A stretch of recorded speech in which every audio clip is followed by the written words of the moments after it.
Out on the curb again, on the curb again. I've come to learn it's hard and firm. Out on the curb again. I'm in my room making cardboard castles with shoestring rope, soup spoon drawbridge, tinfoil moat.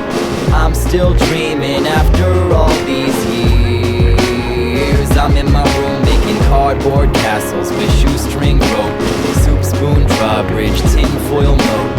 I'm still dreaming after all these years. Because if we don't build it, who will? I know things on a shoestring that you couldn't do for a cool mill. I run with no laces, and when I fall I start to build my Taj Mahal with shit I found at Dollar Mart. This life's our greatest project, the journey's all in art, but I built my perfect nest, and it's about to fall apart. Again and then I just make it twice as high. Think of my tower teeth, and I watch it fight the sky.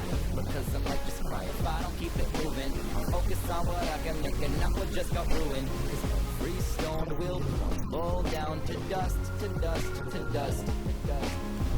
And I say love thy neighbor, and I say fuck thy hater. There's nothing I can't solve with duct tape and construction paper. I don't want a band-aid all.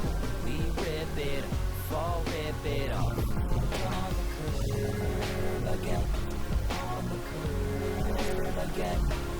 I've come to learn it's hard and firm. Out on the curb again. I'm in my room making cardboard curb again. Homelessness has been on the rise in England since 2010.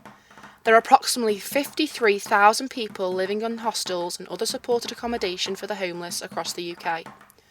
On top of that, many fall into the non-priority category. Being placed in this category means that people are not found to be eligible for the help that they deserve in the eyes of the government. There are 9,056 homeless people in Yorkshire, making it the third highest region in the country. Leeds City Council says there has been a record high in people asking for housing advice over the past year. However, the number of individuals in temporary accommodation is at a record low and down by around 70%. With a 6% rise in 2013, it is becoming an increasing issue in the UK. Almost a quarter of homeless people in Yorkshire are between the ages of 16 to 24, and half being under the age of 45. Here at the Salvation Army, the staff here give food and care to the homeless. I'm the officer in charge of this place. I'm obviously the minister, the pastor, because this is a church ultimately, but I oversee all the programmes which take place within the building. I've been doing this role for 20 years, and periodically over that period of time I've been involved with the homeless in various situations. But I saw through my particular role as a social worker the deprivation along the streets of Bradford really at the time, and I just felt we weren't doing enough as social services really. But there's a massive gap between the people who perhaps have just left school, they can't get accommodation, they can't get a job, and they become homeless because they maybe have to share with, like say, family, friends, or whatever. So there is that problem too. But we've got another problem too of food, and the fact that people can't afford to actually buy food. And I think this new round of government cuts in terms of benefits and the way they've rejigged the benefits has left people with a massive problem too, because you're talking between 6 and 8 weeks before benefits get sorted out. So you may get someone with a drink problem or a drugs problem too. And if they're with us long enough and they stay with us long enough in terms of on a regular basis, we can get alongside them and, like I say, signpost them to people who will deal with their drug problem or their drink problem, if they're willing to do that. But the shift has changed this last sort of 6 to 12 months really, I guess, where because of the issue I mentioned regarding benefits and even losing jobs really, because there's no security in jobs anymore, the people literally who come through these doors are really good people who are quite embarrassed to come really, but they just need the food that we offer, and they're certainly not drug users or alcoholics or the rest of it, just in dire need really, and that's when they turn to ourselves. Louis Scott, our director, will be going onto the streets for 24 hours to gain an authentic insight of what it's like to be homeless.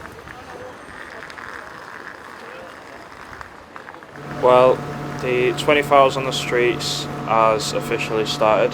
The whole purpose of this 24 hours is to actually get a feel for it, what it's like to be homeless, and hopefully to get more awareness on the subject when people watch this back. As well as I'll have my own camera to record my own thoughts when I get a bit of space and away from the general public. Just see how it goes.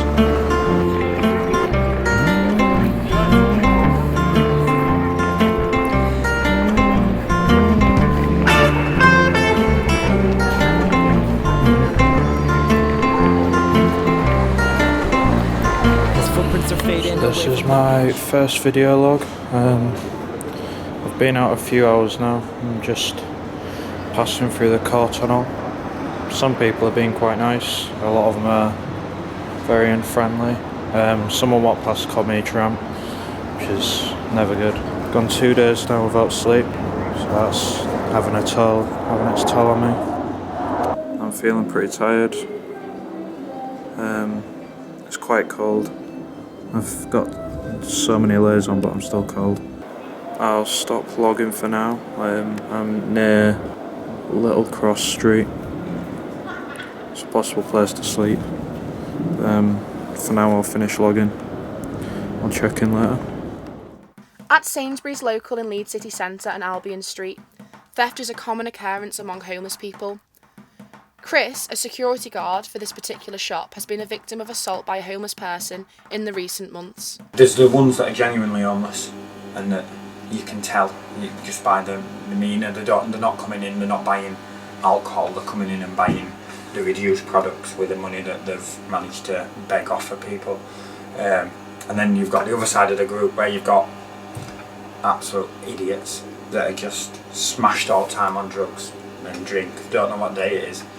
And they're the ones that are coming in and doing the stealing. I mean, I'd have a tiny bit of sympathy for them if they were nicking bread and milk, but they're not. They're nicking steak and Stella, and they're just going to go down to a local pub and flog it on for a quid or whatnot and get the next fix. So yeah, I always thought just a little punch, cut my lip, and all that were over £2.70 salad. So in the grand scheme of things, it's not worth what the result for the thing, but it's the thing. It hasn't stopped me from doing my job. I'd still do the same again, but it just the people react in different ways. It's that fight or flight, isn't it? You know, like I'm not on that sort of side where I can see the support network, what the council or the local authorities giving them, and half of them complain that the drop-in centres, is it St George's Crypt and that they're full, they're too full. Every night they're going down and it's full, so more space there or another centre sort of thing maybe. There's a couple I talk to when they're outside front of the store. There's one guy, Nick, he's been in and out of hospital with his leg, so he's told me all about his leg. You see him sometimes on crutches. But he got insensitive. Well, I'll tell you a little story. He got him. I was talking to him, and he was getting him sorted out. The housing place were arranging him to move into a shared house with two other guys. He'd moved into that, and I saw him about 3 weeks ago, walking past the store. Nice, clean clothes, clean clobber, haircut, looking smart. You know what I mean? And then last week he were back out front of the store begging again. So I went up to him, "What's up, pal?" And he told me he'd got paid his dole, and then he'd bought some gas and electric for the household, and some food, and when he'd returned home, the two guys he were living with jumped him, took all his money. Wow. What he'd been paid that week, and that was to last that day, and that was to last him a fortnight. And so he'd caved all his leg in again. So he's back to square one with that. So he just said, "Sod it, I'm safer on the streets." Here at St George's Crypt, Anna Bland helps homeless people in Leeds by offering shelter and care. So I've always been interested in sort of vulnerable people and working with them. And then I was looking for a placement year away from my degree, kind of a year in industry. I got involved in the voucher scheme that we do here, which is a scheme where you give, you buy vouchers from here and then you give them out to people and it entitles them to a meal. So we do quite a lot here. We do lunch for them, which is for everyone, and we get on average about 70 to 80 people in every day for that. But we also have 15 bedrooms for people and 12 emergency beds, which is kind of like in a dormitory style. And that was, we weren't planning to do that, but the need just got so great that Leeds City Council and us as well, we just really need to put on some more beds. Most of them are on some kind of benefits, but we have an awful lot of problem with people who have their benefits stopped, which I think has been in the news quite a lot. We like to think that we take them from the street, give them a bed here, give them food, and then they move on to actually getting a job. Do you see? So it's gaining those kind of skills that can really help them to move on into. And then we have 2 hostels, which both deal with addiction.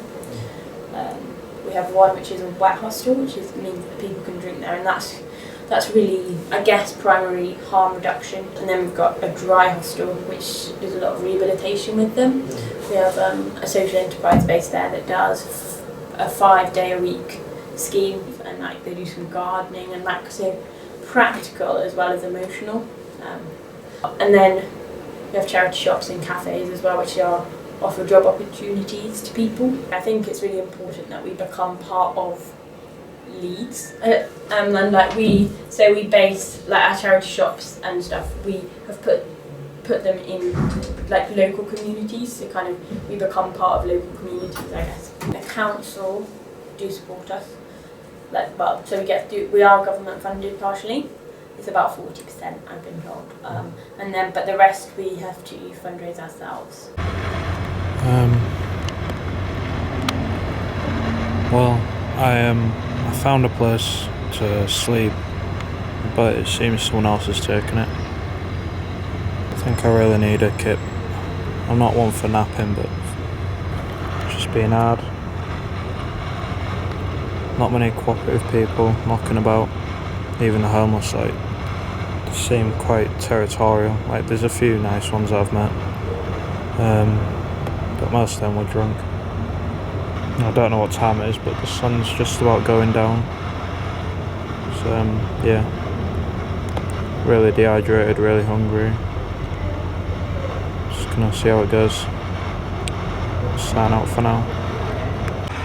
So, I was down by a cockpit, and this other homeless person was sat next to me for a while. We was talking, he seemed quite friendly, but he tried to take my bag and clocked me one, but I didn't let him keep hold of it, so I fought for it back basically. It hasn't put me off wanting to finish this whatsoever.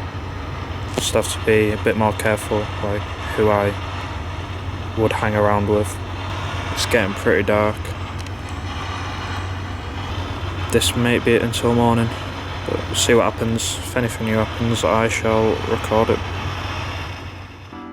The 24 hours on the streets had to be cut down to just 14 hours, as Louis Scott was assaulted. Due to health and safety regulations, the filming had to be abandoned. Being homeless is an issue which the public need to address. It's not a choice which a person makes in life. They suffer mentally and physically with health deterioration on a daily basis. Imagine wearing their shoes, the shoes they wear all year round. How would you feel to be the invisible man or woman that you pass every single day?